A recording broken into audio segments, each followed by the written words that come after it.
دین vibes, دین کی آواز۔ نبی علیہ السلام نے ارشاد فرمایا کہ جو بندہ ہر رات کو سورہ واقعہ کی تلاوت کرتا ہے اللہ اس کو رزق کی تنگی دیتی ہے۔ عبداللہ بن مسعود لانو کی بیٹیاں تھیں، ان کے یہاں بیٹا نہیں تھا، وہ بیمار ہو گئے تو عثمان غنی لانو تیمارداری کے لیے آئے۔ انہوں نے آ کے کہا کہ ابن مسعود آپ کی بیٹیاں ہیں، بیٹا نہیں ہے، میرا دل چاہتا ہے میں آپ کو کچھ مال ہدیہ پیش کروں۔ کہیے مجھے ہدیہ کی ضرورت نہیں ہے۔ کیوں ضرورت نہیں ہے؟ انہوں نے کہا اس لیے کہ نبی علیہ السلام نے فرمایا کہ جو بندہ رات کو سورہ واقعہ پڑھتا ہے اللہ اس کو فاقے سے بچا لیتے ہیں۔ چنانچہ میں نے اپنی بیٹیوں کو سورہ واقعہ کروا دی ہے، وہ ہر رات پڑھتی ہیں، مجھے یقین ہے کہ ان کو فاقہ نہیں آ سکتا۔ یقین دیکھو کتنا کامل تھا۔ جیسے سورہ فاتحہ، سورہ بقرہ، سورہ آل عمران، سورہ کہف، سورہ ملک۔ حضرت برار رضی اللہ عنہ روایت کرتے ہیں ایک صحابی تھے جو اپنے گھر میں سورہ کہف کی تلاوت اونچی کر رہے تھے۔ ان کے گھر کا صحن چھوٹا تھا، گھوڑا بھی بندھا ہوا تھا اور چارپائی کے اوپر ان کا بیٹا بھی لیٹا ہوا تھا، سویا ہوا تھا۔ اب ان کا دل چاہتا تھا کہ وہ اونچی تلاوت کریں، جہر سے تلاوت کریں۔ جب وہ جہر سے تلاوت کرتے تو گھوڑا بھی دکتا تھا اور ان کو ڈر ہوتا یہ گھوڑا کہیں میرے بیٹے کو لات نہ مار دے، تو وہ آہستہ پڑھتے تو گھوڑا بھی پرسکون ہو جاتا۔ پھر طبیعت میں جوش آتا، شوق اٹھتا، پھر دل چاہتا کہ اونچا پڑھیں، پھر گھوڑا بھی دکنے لگ جاتا۔ یہی ساری رات ہوتا رہا۔ جب صبح کا وقت ہوا انہوں نے دعا کے لیے ہاتھ اٹھائے تو انہوں نے دیکھا کہ کچھ بادل سے ہیں جن کے اندر روشنیاں ہیں اور یہ روشنیاں ان کے سر سے دور آسمان کی طرف جا رہی ہیں۔ پھر وہ نبی علیہ السلام کی خدمت میں حاضر ہوئے۔ فذکر ذلک للنبی صلی اللہ علیہ وسلم، انہوں نے نبی علیہ السلام کے سامنے یہ پوری رات کا قصہ بتایا تو نبی علیہ السلام نے فرمایا کہ یہ اللہ تعالیٰ کے فرشتے تھے جو تمہارے قرآن کی تلاوت سننے کے لیے تمہارے قریب آ گئے تھے۔ اگر تم تلاوت کرتے رہتے تو مدینے کے لوگ اپنی آنکھوں سے اللہ کے فرشتوں کو دیکھ لیتے۔ تو سورہ کہف کی تلاوت سننے کے لیے اللہ کے فرشتے آسمانوں سے نیچے اتر پڑے۔ ابو درداء عنہ روایت کرتے ہیں من حافظ 10 آیات من اول سورۃ الکہف، کہ جس بندے نے سورہ کہف کی پہلی 10 آیات کو یاد کر لیا، اسی ما من فتنۃ الدجال، اللہ تعالیٰ اس کو دجال کے فتنے سے محفوظ فرما لیں گے۔ پھر معاذ رضی اللہ عنہ فرماتے ہیں کہ نبی علیہ السلام نے ارشاد فرمایا من قرأ اول سورۃ الکہف وآخرها کانت لہ نورا من قدمہ الی رأسہ، کہ جس نے سورہ کہف شروع میں تلاوت کی اس کے لیے قدموں سے لے کے سر تک نور ہوگا۔ وَمَنْ قَرَأَهَا كُلَّهَا، اور جس نے پوری سورہ کہف کی تلاوت کی كَانَتْ لَهُ نُورًا مَا بَيْنَ السَّمَاءِ إِلَى الْأَرْضِ، تو اس کے لیے اللہ تعالیٰ زمین سے لے کے آسمان تک نور پیدا فرما دیں گے۔ سیدہ صدیقہ لانا فرماتی ہیں من قرأ من سورۃ الکہف 10 آیات، جس نے سورہ کہف میں سے 10 آیات پڑھی عند منامہ، سونے سے پہلے، اسم من فتنۃ الدجال، اللہ تعالیٰ اس کو دجال کے فتنے سے محفوظ فرمائیں گے۔ ابن عباس عنہ فرماتے ہیں کہ نبی علیہ السلام نے ارشاد فرمایا سورۃ الکہف تدعا فی التوراۃ حائل، کہ سورہ کہف کا نام تورات کے اندر حائل تھا۔ حائلہ، حائلہ کیا مطلب؟ حائل ہونے والی، یعنی یہ بندے اور قبر کے عذاب کے درمیان حائل ہونے والی صورت ہے، بندے اور شیطان کے درمیان حائل ہونے والی صورت ہے۔ عبداللہ عنہ فرماتے ہیں قال رسول اللہ صلی اللہ علیہ وسلم، کہ نبی علیہ السلام نے ارشاد فرمایا البیت الذی تقرأ فیہ سورۃ الکہف، وہ گھر جس کے اندر سورہ کہف کی تلاوت کی جاتی ہے، لا یدخلہ شیطان تلک اللیلہ، اس رات شیطان اس گھر کے اندر داخل نہیں ہو سکتا۔ یعنی جو بندہ رات کو سورہ کہف تلاوت کر لے گا اس گھر کے اندر شیطان رات کو داخل نہیں ہو سکتا۔ آپ اندازہ لگائیے اس سورت کی کتنی عظمت ہے کہ جس گھر میں رات کو پڑھی جائے شیطان رات کو داخل نہیں ہو سکتا، تو بھئی اگر دن میں پڑھی جائے گی تو دن میں بھی داخل نہیں ہو سکے گا، اور جس گھر کے لوگ پڑھیں گے وہ فتنہ دجال سے محفوظ رہیں گے۔ اس سورت کو یاد کرنا اور اس کی کثرت سے تلاوت کرنا یہ بہت فائدے کی بات ہے۔ اسی لیے جمعہ کے دن اس سورت کا پڑھنا اور بھی زیادہ ثواب کا باعث ہے۔ نبی علیہ السلام نے ارشاد فرمایا کہ سورہ کہف کو جمعہ کے دن تلاوت کیا کرو، تو ہم سورہ کہف کی بھی تلاوت کریں جمعہ کے دن اور اس کو یاد کر کے پڑھنے کی کوشش کریں تاکہ اللہ تعالیٰ ہمیں شیطان سے بھی بچائے اور جو دجال ہے اللہ تعالیٰ اس کے فتنے سے بھی ہمیں محفوظ فرمائے۔ سورہ کہف سے پہلے ایک سورت ہے سورہ اسراء، اس کا نام ہے۔ اللہ رب العزت نے اس کو سبحان کے لفظ سے شروع فرمایا ہے، سبحان الذی اسرا بعبدہ لیلا من المسجد الحرام الی المسجد الاقصی۔ تو سبحان کے لفظ سے وہ سورت شروع ہوئی ہے، اور یہ سورت اسراء یہ سورت کہف اس کے بعد آئی، اس کو اللہ نے الحمد کے لفظ سے شروع فرمایا ہے۔ چنانچہ سبحان اور الحمد کا ایک جوڑ ہے۔ بخاری شریف کی آخری روایت ہے، کلمتان حبیبتان الی الرحمن ثقیلتان فی المیزان خفیفتان علی اللسان سبحان اللہ و بحمدہ سبحان اللہ العظیم۔ تو دیکھیں پہلے تسبیح آئی اور پھر تحمید آئی، اور اللہ تعالیٰ نے یہاں بھی وہی ترتیب رکھی۔ قرآن مجید کی کچھ صورتیں ہیں جن کو اللہ نے الحمد سے شروع فرمایا، جیسے سورہ فاتحہ ہے، سورہ فاطر ہے، یا یہ سورہ کہف ہے۔ الحمد سے کیوں شروع فرمایا؟ اصل مقصد یہ تھا کہ یہ اللہ تعالیٰ کی تعریف ہی ہے کہ اللہ رب العزت نے کمال رحمت سے اور مہربانی سے اپنے بندوں کو اس کلام سے نوازا۔ یہ اللہ کی رحمت ہے اور اللہ کی مہربانی ہے۔ اور مفسرین نے لکھا ہے کہ اللہ تعالیٰ نے الحمد سے اس لیے سورت کو شروع فرمایا کہ اللہ جانتے تھے کہ بندے میرے حمد کا حق ادا کر ہی نہیں سکتے، اس لیے مجھے اپنی حمد خود بیان فرمانی ہے۔ اللہ نے اپنی حمد خود بیان فرمائی۔ امام ربانی حضرت مجدد ثانی رحمۃ اللہ نے لکھا ہے کہ اگر بندہ اللہ کی حمد بیان کرنے کے لیے ایڑی چوٹی کا زور لگا دے تو بھی وہ اللہ کی حمد کو بیان نہیں کر سکتا، کیونکہ اللہ تعالیٰ اتنے عظیم ہے کہ انسان اس کی عظمت کے مطابق اس کی تعریف کر ہی نہیں سکتا۔ ہم اللہ کی کیا تعریف کریں گے؟ انبیاء کے سردار، انبیاء کے امام حضرت محمد مصطفیٰ احمد مجتبیٰ حضرت محمد مصطفیٰ صلی اللہ علیہ وسلم، انہوں نے فرما دیا اللہم لا احصی ثناء علیک، اے اللہ میں آپ کی تعریفوں کا احاطہ نہیں کر سکتا، انت کما اثنیت علی نفسک، آپ ایسے ہیں جیسے آپ نے اپنی تعریفیں خود بیان فرمائی ہیں۔ تو اللہ کی تعریف اللہ خود ہی بیان فرما سکتا ہے، مخلوق میں سے کوئی تعریف کر ہی نہیں سکتا۔ اللہ اتنے بڑے ہیں۔ اس کی مثال یوں سمجھیں، ایک عام آدمی، اس کو کوئی کہنے لگ جائے کہ جی آپ ذرا ایک سپر کمپیوٹر کی تعریف کریں، تو ایک عام آدمی یا ایک بچہ جو پرائمری اسکول کا پڑھنے والا ہے وہ سپر کمپیوٹر کی کیا تعریف کرے گا؟ وہ تو جانتا ہی ہے اس کے بارے میں۔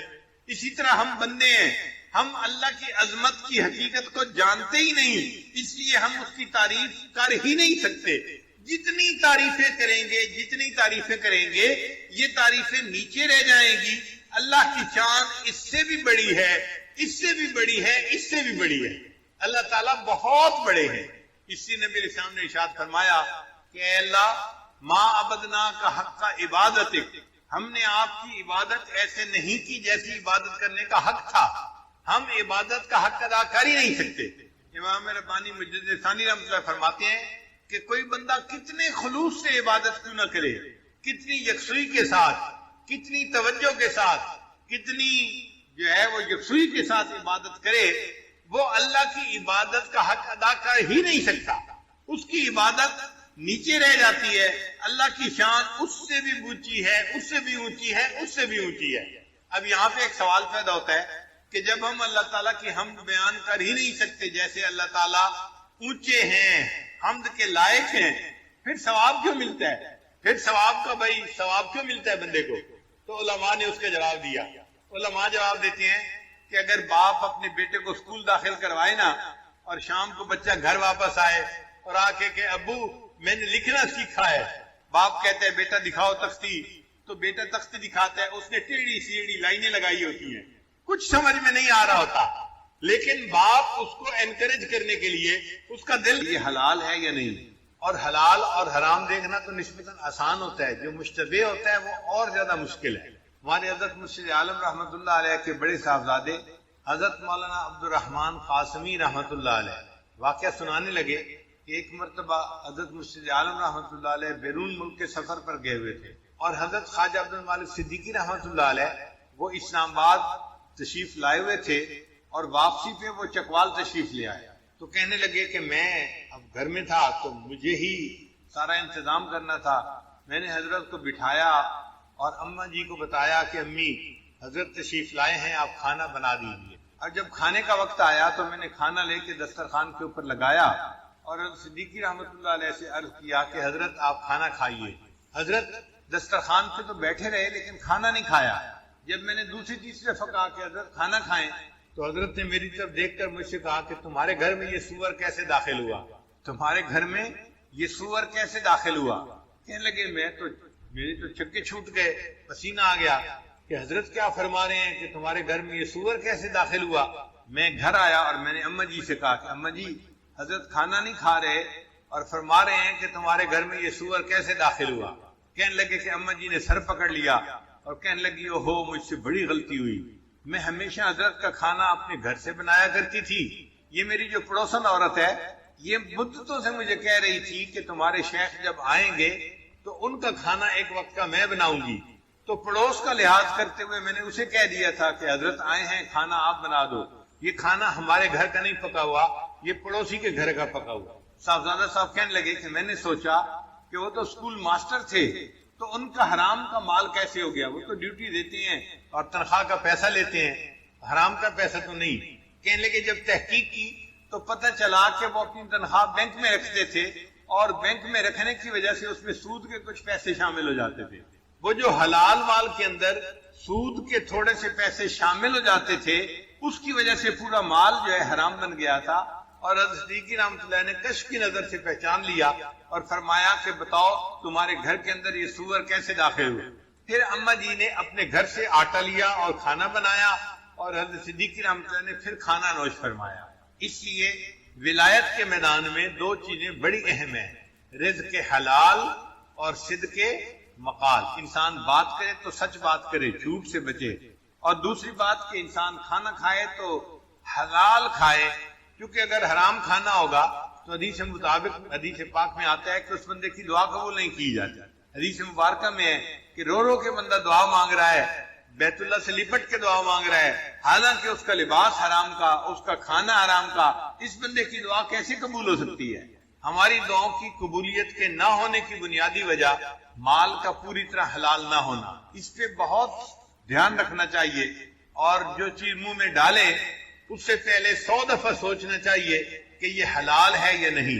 ہمارے اسلاف تو کھانا کھانے سے پہلے 7 جگہوں تک دیکھتے تھے کہ اس چیز کی بیع ٹھیک ہوئی ہے یا نہیں ہوئی. احوال الصادقین میں علامہ عبدالوہاب شیرانی رحمۃ اللہ فرماتے ہیں کہ وہ 7 ہاتھ تک دیکھتے تھے کہ اس چیز کی بیع ٹھیک ہوئی ہے یا نہیں ہوئی. یعنی ہم نے کسی چیز بندے سے خریدی, اس بندے کے پاس ٹھیک چیز آئی یا نہیں آئی, پھر اس نے آگے جو خریدی تو وہ ٹھیک خریدی یا نہیں خریدی, پھر اس نے آگے جو خریدی تو 7 ہاتھ تک دیکھتے تھے. ہم تو ایک ہاتھ بھی نہیں دیکھتے. بازار سے چیز لاتے ہیں, ہمیں کیا پتا لانے والا کیسے لے کے آیا, ہم تو اس سے لے لیتے ہیں. ایک ہاتھ بھی نہیں دیکھتے آج کے دور میں. اور ہمارے اکابر 7 ہاتھ تک بیع کو دیکھا کرتے تھے. حضرت مرزا مظہر جان رحمۃ اللہ کے پاس ایک بندہ انگور لے کے آیا, حضرت انگور کھا لیجئے, تو حضرت نے انکار فرمایا. اس نے پھر کہا حضرت انگور کھا لیجئے, حضرت نے خاموشی اختیار کی. اس نے پھر تیسری مرتبہ کہا حضرت انگور کھا لیجئے, میں آپ کے لیے لایا ہوں. تو حضرت نے فرمایا یہ انگور میں کیسے کھاؤں, مجھے اس میں سے مردوں کی بو آ رہی ہے. میں انگور کیسے کھاؤں, مجھے اس میں سے مردوں کی بو آ رہی ہے. وہ بندہ بڑا حیران ہوا کہ مردوں کی بو اس میں سے کیسے آئی, میں تو حلال مال سے یہ انگور لے کے آیا ہوں. چنانچہ وہ اس دکاندار کے پاس گیا جس سے اس نے انگور خریدے تھے اور اس کو کہا کہ بھئی میں آپ سے انگور خرید کے گیا تھا, ایک اللہ والے کو پیش کیے, انہوں نے کہا میں کیسے کھا سکتا ہوں, اس میں تو مردوں کی بو آتی ہے. اس نے کہا کہ بھئی ایک بندہ میرے پاس آیا تھا اور میں نے اس سے خرید لیے تھے اور وہ مجھے کہہ کے گیا کہ اور بھی میرے پاس انگور لگے ہوئے ہیں, میں آئندہ بھی آپ کو لا کے بیچا کروں گا, تو جب وہ آئے گا تو میں اس سے پوچھوں گا.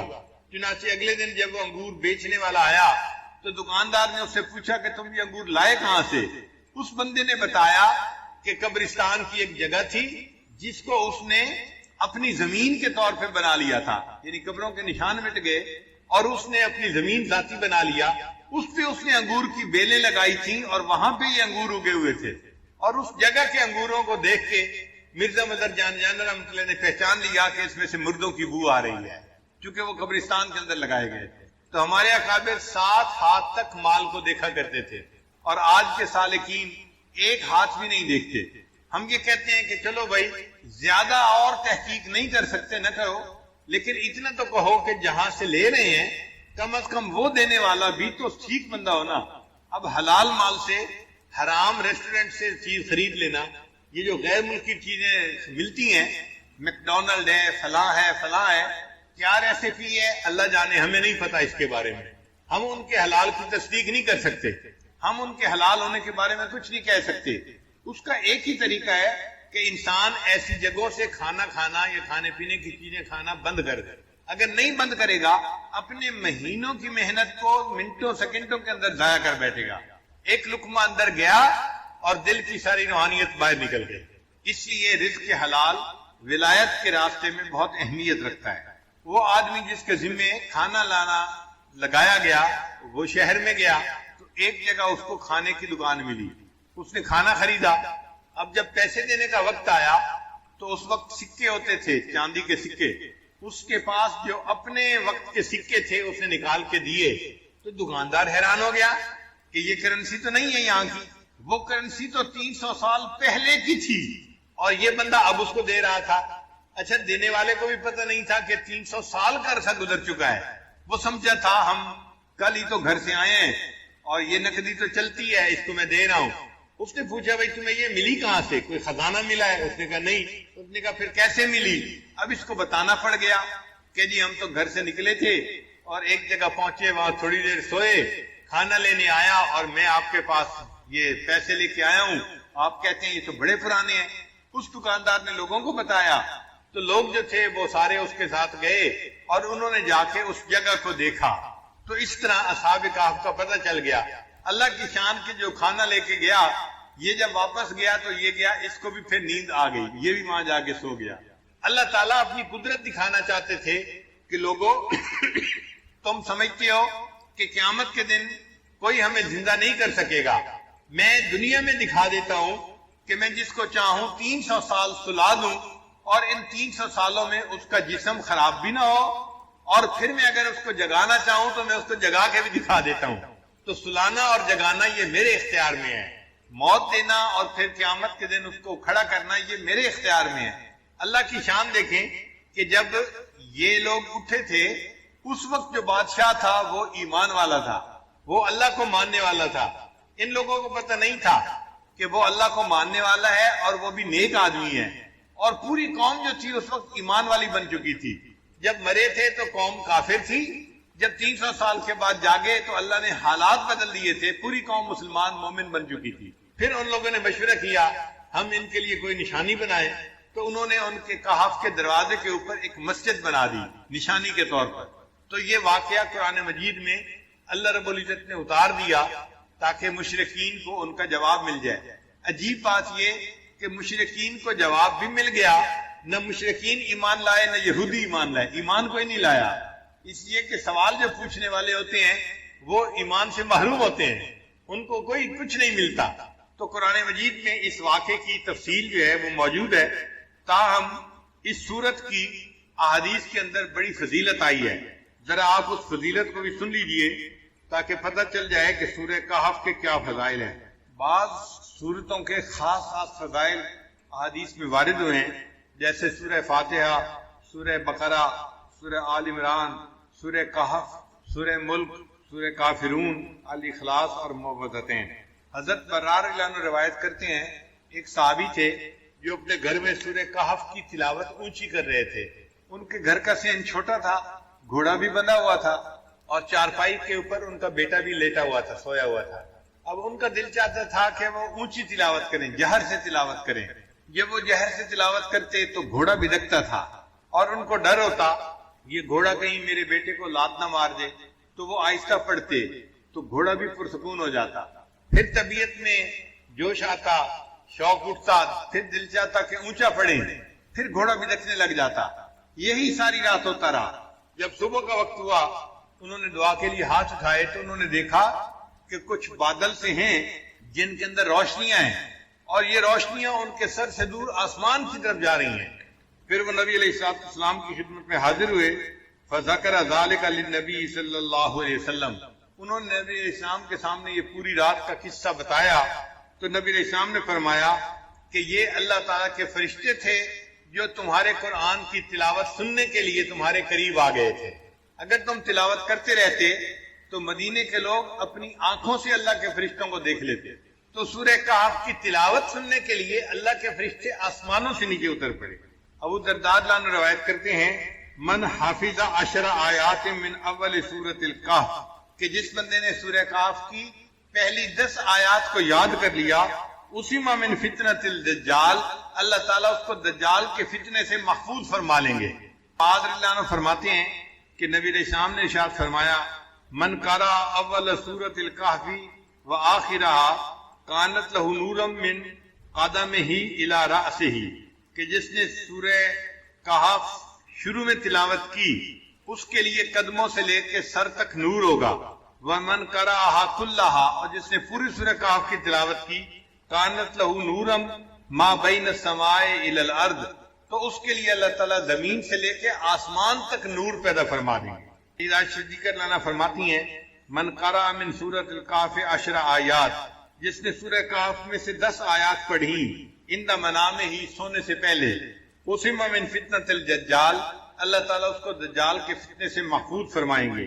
ابن عباس عنہ فرماتے ہیں کہ نبی علیہ السلام نے ارشاد فرمایا سورۃ الکہف تدعی فی التوراۃ حائل، کہ سورہ کہف کا نام تورات کے اندر حائل تھا۔ حائلہ، حائلہ کیا مطلب؟ حائل ہونے والی، یعنی یہ بندے اور قبر کے عذاب کے درمیان حائل ہونے والی صورت ہے، بندے اور شیطان کے درمیان حائل ہونے والی صورت ہے۔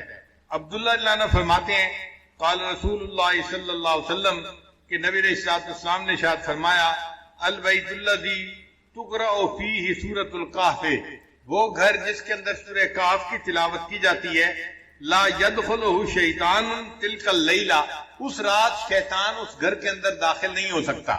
یعنی جو بندہ رات کو سورہ کہف تلاوت کر لے گا اس گھر کے اندر شیطان رات کو داخل نہیں ہو سکتا۔ آپ اندازہ لگائیے اس سورت کی کتنی عظمت ہے کہ جس گھر میں رات کو پڑھی جائے شیطان رات کو داخل نہیں ہو سکتا، تو بھئی اگر دن میں پڑھی جائے گی تو دن میں بھی داخل نہیں ہو سکے گا، اور جس گھر کے لوگ پڑھیں گے وہ فتنہ دجال سے محفوظ رہیں گے۔ اس سورت کو یاد کرنا اور اس کی کثرت سے تلاوت کرنا یہ بہت فائدے کی بات ہے، اسی لیے جمعہ کے دن اس سورت کا پڑھنا اور بھی زیادہ ثواب کا باعث ہے۔ نبی علیہ السلام نے ارشاد فرمایا کہ سورہ کہف کو جمعہ کے دن تلاوت کیا کرو، تو ہم سورہ کہف کی بھی تلاوت کریں جمعہ کے دن اور اس کو یاد کر کے پڑھنے کی کوشش کریں تاکہ اللہ تعالیٰ ہمیں شیطان سے بھی بچائے اور جو دجال ہے اللہ تعالیٰ اس کے فتنے سے بھی ہمیں محفوظ فرمائے۔ سورہ کہف سے پہلے ایک سورت ہے سورہ اسراء، اس کا نام ہے۔ اللہ رب العزت نے اس کو سبحان کے لفظ سے شروع فرمایا ہے، سبحان الذی اسریٰ بعبدہ لیلا من المسجد الحرام الی المسجد الاقصی، تو سبحان کے لفظ سے وہ سورت شروع ہوئی ہے، اور یہ سورت اسراء یہ سورت کہف اس کے بعد آئی، اس کو اللہ نے الحمد کے لفظ سے شروع فرمایا ہے۔ چنانچہ سبحان اور الحمد کا ایک جوڑ ہے۔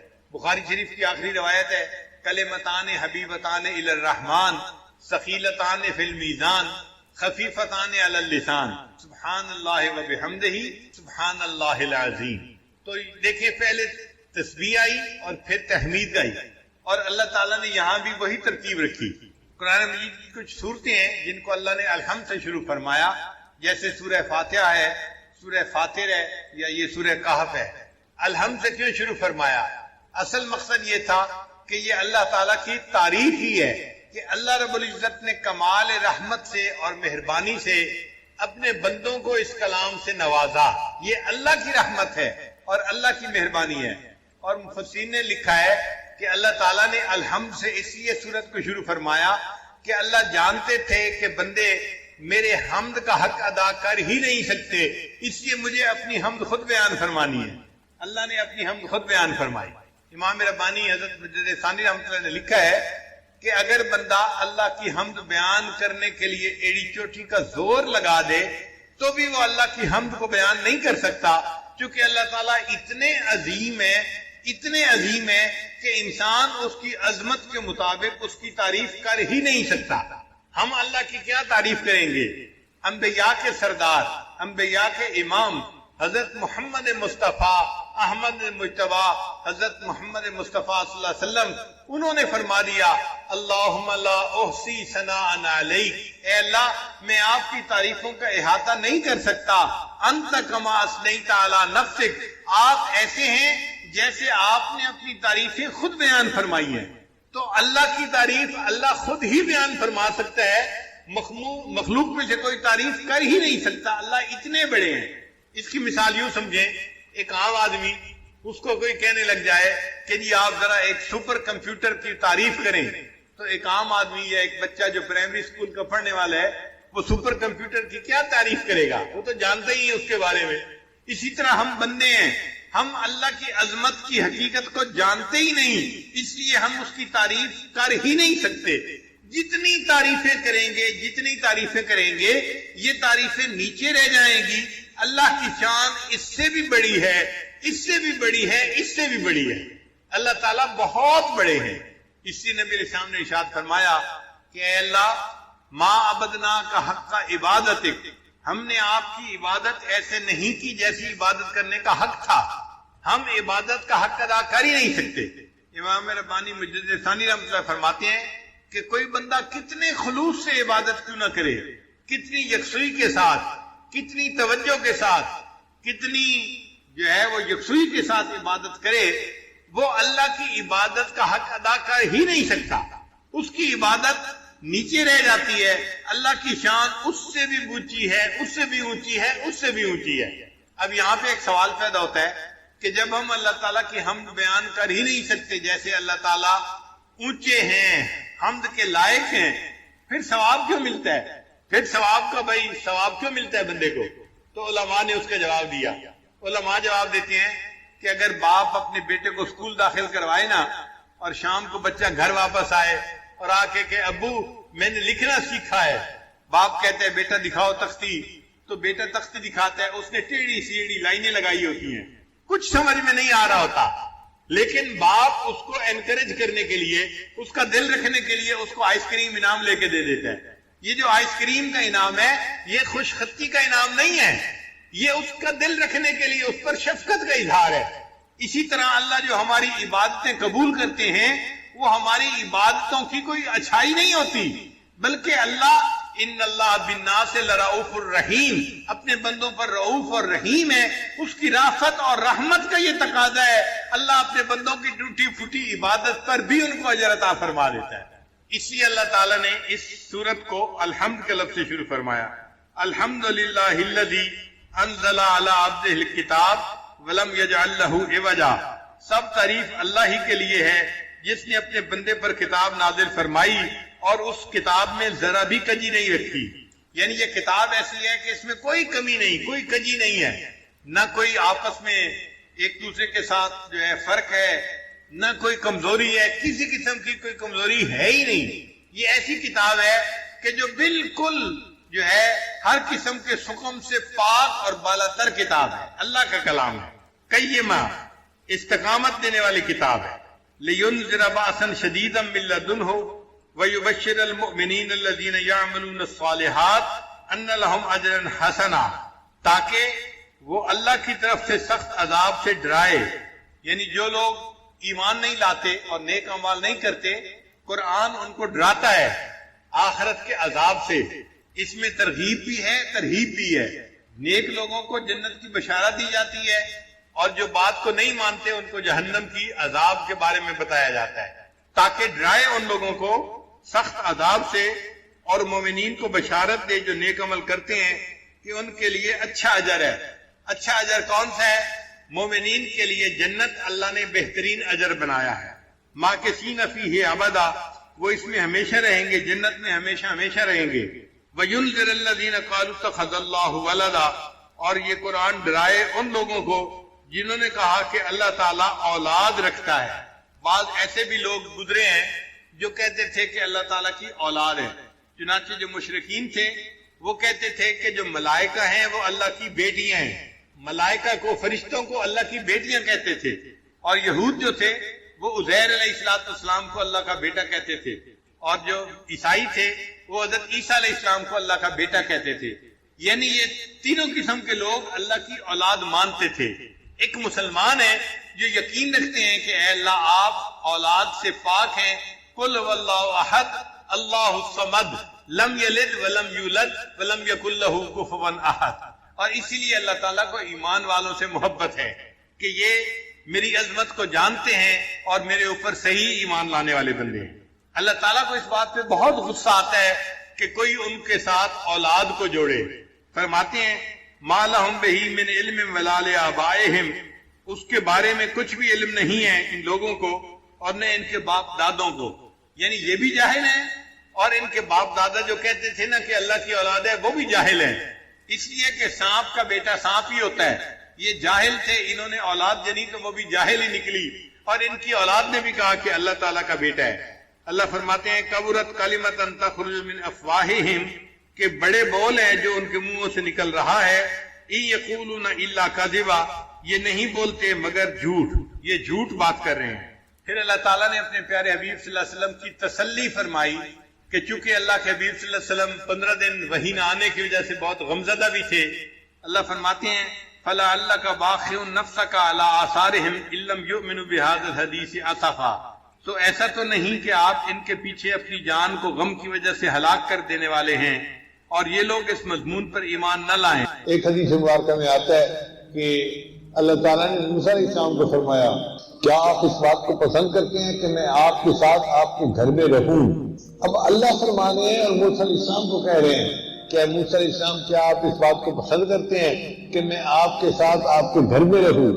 موسیٰ علیہ السلام تو اللہ کے عاشق تھے، حدیث مبارکہ میں آتا ہے فخر للہ ساجدہ، تو موسیٰ علیہ السلام تو فوراً سجدے میں چلے گئے اور سجدے میں جا کے کہا اے اللہ کئی فتسکن معی فی بیتی، تو میرے ساتھ میرے گھر میں کیسے رہ سکتا ہے؟ اللہ نے فرمایا انا جلیس مع من ذکرنی، جو میرا ذکر کرتا ہے میں اس کا ہم جلیس ہوتا ہوں، میں اس کے پاس بیٹھا ہوا ہوتا ہوں۔ ہم جتنی دیر بیٹھ کے اللہ کا ذکر کرتے ہیں اللہ ہمارے ساتھ ہوتا ہے۔ کتنی بڑی بات ہے کہ ہمیں اللہ کا ایسا قرب نصیب ہو جائے، اس لیے اللہ کو کثرت کے ساتھ یاد کرنا چاہیے۔ اللہ تعالیٰ ہمیں اپنے ذکر کی توفیق عطا فرمائے۔ اس کے بعد آپ کو عملیات والوں کے پیچھے نہیں بھاگنا پڑے گا۔ ہوتا ہے نا یہ جادو اور ٹونا فلاں اور ان کے پیچھے بھاگو، کوئی ضرورت نہیں۔ قرآن آیا ہی اسی لیے ہے کہ ہماری پریشانیوں کو دور کر دے۔ چنانچہ علامہ جلال الدین سیوطی رحمۃ اللہ فرماتے ہیں الفاتحہ تمنع غضب الرب، کہ سورہ فاتحہ کی جو کثرت سے تلاوت کرتا ہے اللہ کے غصے سے اس کو حفاظت ہو جاتی ہے۔ یاسین تمنع عطش القیامہ، جو یاسین شریف روزانہ پڑھتا ہے اللہ تعالیٰ اس سورت کی برکت سے قیامت کے دن کی پیاس سے اس کی حفاظت فرماتے ہیں۔ الدخان تمنع من احوال القیامہ، سورہ دخان جو پڑھتا ہے اللہ تعالیٰ قیامت کے دن کے خوف سے اس کو امن عطا فرماتا ہے۔ الواقعۃ تمنع الفقر والفاقہ، جو سورہ واقعہ کی تلاوت کرتا ہے اللہ تعالیٰ رزق کی تنگی سے اس کی حفاظت فرماتے ہیں۔ الملک تمنع عذاب القبر، سورۃ الملک تبارک الذی بیدہ الملک، اس کو باقاعدگی کے ساتھ پڑھنا یہ قبر کے عذاب سے انسان کو بچا لیتی ہے۔ الکوثر تمنع خصومۃ الخصما، سورہ کوثر کی جو کثرت کرے تو جو جھگڑا کرنے والے اس کے دشمن ہیں اللہ ان دشمنوں کی دشمنی سے محفوظ فرما لیتے ہیں۔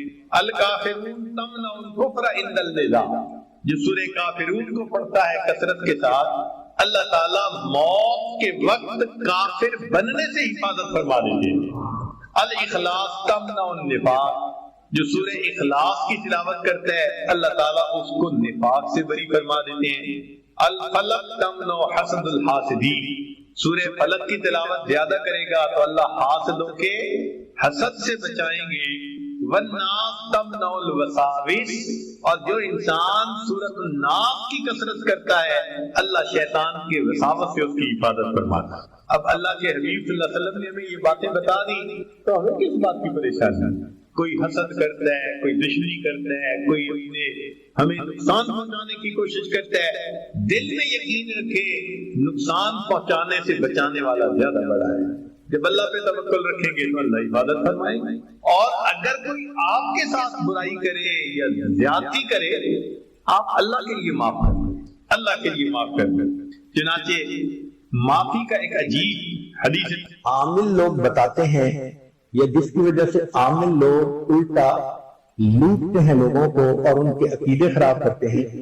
ہمارے حضرت رحمت اللہ علیہ وہ اعمال بتاتے تھے، ان کا بھی بتانا ضروری ہے تاکہ ماں کو پتہ ہو کہ ان اعمال کے کرنے سے کیا کیا فائدہ ہوتا ہے. ہم جہاں جسمانی دوائیوں سے فائدہ اٹھائیں گے وہاں قرآن کے ان اعمال سے بھی فائدہ اٹھائیں. ہمارے حضرت رحمت اللہ علیہ فرماتے تھے کہ جب کبھی رات کو نکلنا ہو ویرانے میں، جنگل میں، اور یہاں تو جنگل میں جانے کا بہت زیادہ رواج ہے، تو فرمایا کرتے تھے کہ شام سے پہلے اگر پڑھ لیا جائے چند مرتبہ سلام علی نوح فی العالمین، سلام علی نوح فی العالمین، تو اللہ تعالیٰ سنیک بائٹ سے یا اسکارپین کی بائٹ وغیرہ سے بندے کی حفاظت فرماتے ہیں. پھر ایک عمل ہے کہ دشمن کا خوف. فرض کرو بچے کو کسی بندے سے ڈر لگتا ہے، یا آپ سفر میں جا رہی ہیں اور آپ نے ایئرپورٹ سے جانا ہے تو کئی مرتبہ پولیس کا ڈر اور امیگریشن کا ڈر، کسٹم کا ڈر، یہ یا کسی حاکم کا ڈر، تو کسی بھی بندے کا ڈر اگر ہو تو ہمارے حضرت رحمۃ اللہ فرماتے تھے کہ قرآن مجید کی آیت ہے سورہ یاسین میں وَجَعَلْنَا مِن بَيْنِ أَيْدِيهِمْ سَدًّا وَمِنْ خَلْفِهِمْ سَدًّا فَأَغْشَيْنَاهُمْ فَهُمْ لَا يُبْصِرُونَ. اس کو اگر پڑھ کے آیت کو اس بندے کی طرف پھونک دیا جائے، اللہ واقعی اس بندے کی آنکھوں پہ پردے ڈال دیتا ہے اور وہ بندے کو تکلیف نہیں پہنچاتا. ہم نے اپنی زندگی میں ہزاروں مرتبہ اس آیت کو پڑھ کے آنکھوں سے اس کا فائدہ دیکھا ہے. ایک ہے بچے کو نظر لگ جاتی ہے، اس کو نظر بد کہتے ہیں، یہ لوگوں کو بھی لگ سکتی ہے، اور ہمارا تجربہ یہ ہے کہ سب سے زیادہ نظر بچے کو ماں باپ کی لگتی ہے، کیونکہ خود اس کو پیار محبت سے دیکھتے ہیں تو نظر تو اثر کرتی ہے. العین حق. تو اب اس کے لیے کسی کے پاس جانے کی ضرورت نہیں. قرآن مجید کی ایک آیت ہے ان اللہ سیبطلہ ان اللہ لا یصلح عمل المفسدین. اس آیت کو 3 مرتبہ پڑھ کے ماں خود بچے کو دم کر دے، روزانہ نظر کا اتارا ہو جائے گا اور بچہ دیکھیں بڑا کام ڈاؤن ہو جائے گا. اکثر بیبی ویسے ہی پیارے لگتے ہیں اور اگر خوبصورت ہوں تو پھر اور ہی کچھ بات ہوتی ہے. تو بچے کو رات سوتے ہوئے یا صبح اٹھ کر اگر یہ آیت پڑھ کے 2 دفعہ 3 دفعہ دم کر دیا جائے تو بچے کے اوپر سے پوری نظر کا اثر ختم ہو جاتا ہے. ایک ہے کہ پڑھنے والے بچے اسکول میں اچھا پرفارم کریں، اچھے نمبر لیں، گریڈ اچھے لیں، ان کو جو چیزیں یاد کریں وہ یاد ہو جائیں. اس کے لیے قرآن مجید میں الم نشرح لک صدرک ایک صورت ہے، وہ بچے کو یاد کروا دیں اگر بچہ اس عمر کا ہے، اور وہ بچہ پڑھنے سے پہلے، اسٹڈی کرنے سے پہلے، چاہے کلاس میں ہو، چاہے ٹیوشن میں ہو، چاہے ہوم ورک کر رہا ہو، الم نشرح لک صدرک صورت کو پڑھ کے اپنے سینے پہ ایک دفعہ پھونک دے. ہم نے دیکھا ہے کہ بچے کی یادداشت میں بہت امیزنگ فرق آیا ہے.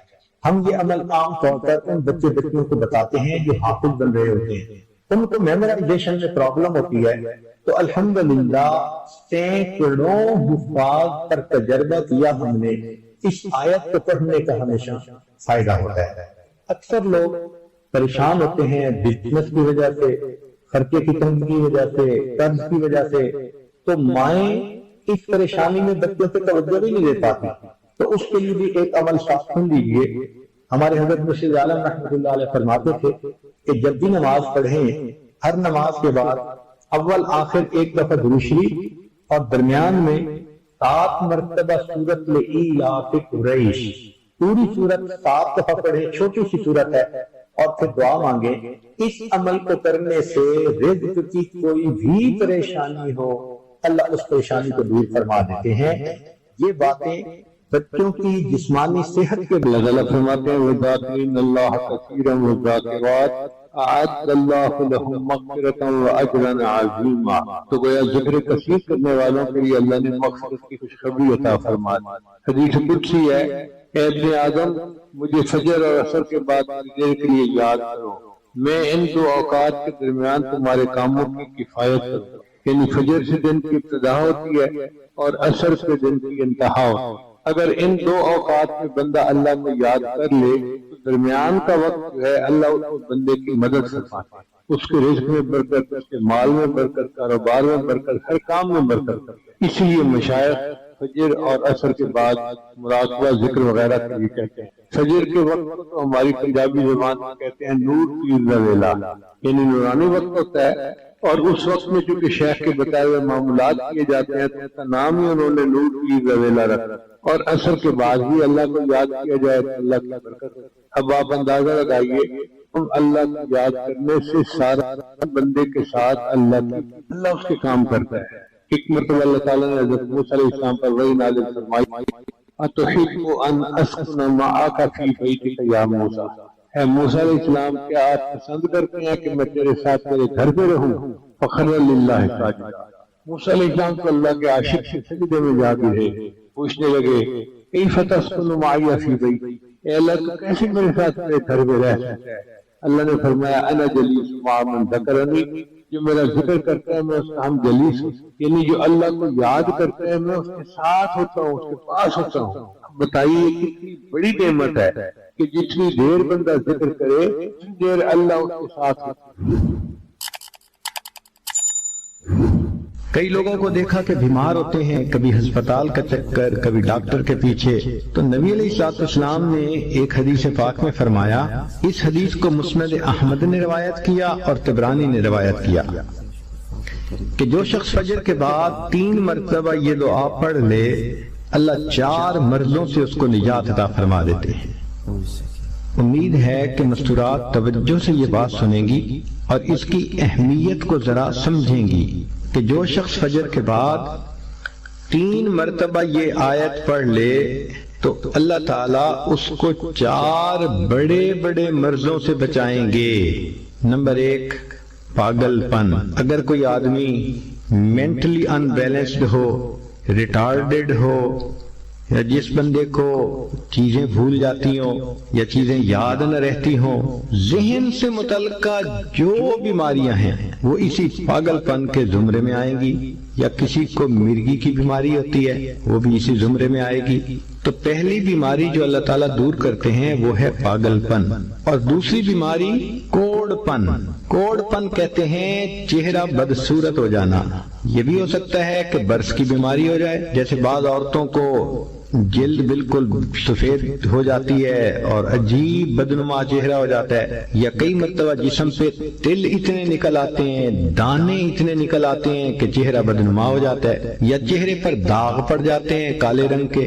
تو چہرے پہ داغ پڑے، چہرے پہ دانے بنے، یا چہرے پہ برس کے نشان پڑے، کوئی بھی چیز ہوگی وہ اسی کوڑ پن کے زمرے میں شامل ہوگی جس سے کہ چہرہ انسان کا بدصورت ہوتا ہو۔ یہ بیماری بھی اللہ دور فرما دیں گے۔ اب جن بیچاریوں کو بیوٹی پارلر پہ جانے کا شوق رہتا ہے اور اپنے فیس پہ پتہ نہیں کیا کیا پروسیس وہ کرواتی ہیں، تو ان کو تو چاہیے کہ وہ اس آیت کو یا اس فکرے کو بار بار پڑھیں تاکہ اللہ تعالیٰ ان کے چہروں کی خوبصورتی دیر تک سلامت رکھیں۔ اور تیسری چیز ہے اندھا پن۔ اندھے پن سے مراد یہ کہ آنکھوں کی بینائی ہی چلی گئی، یا آنکھوں میں موتیا بند آ گیا، یا آنکھوں پہ اینک لگانی پڑ گئی۔ یہ سب ایک ہی بیماری کی تفصیلات ہیں۔